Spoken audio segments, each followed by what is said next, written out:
Alright, welcome back. Today's unboxing, we would be checking out FANTECH's macro gaming mouse, which is the Crypto VX7.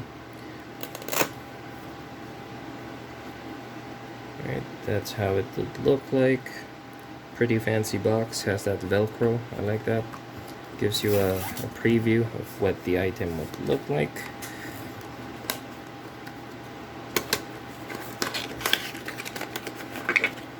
So let's pull it out of this box.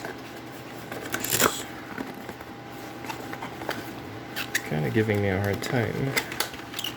There you go. So it's just getting stuck. So we have here the mouse. Has its USB cord and a nicely braided wire for heavy usage. We also got, what is this? Maybe stickers? Oh, it's for this one. Gotcha. Alright, so those are replacement ones for the bottom. So you have a warranty card and manual. So it comes with a software that you install to your PC to make it better or adjust the LED that comes with it. Alright,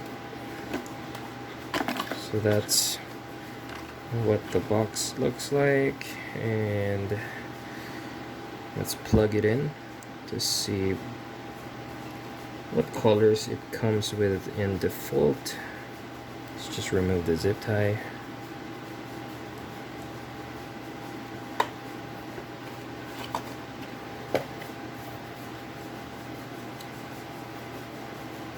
Alright, here we go.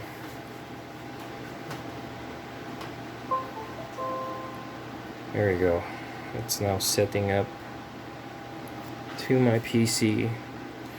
It's changing to different colors. Started with blue, then purple, orange, red. It cycles right now, but it appears to have a software that you can download so you could control it. Pretty awesome. Some good feel. You can't see my screen right now, but it's pretty good considering it has up to 60 IPS, 15G acceleration, on-the-fly adjustable DPI from 200 to 8000 depending on your preference. You have 125 Hertz polling rate, and all around just a really good, sleek, black gaming mouse.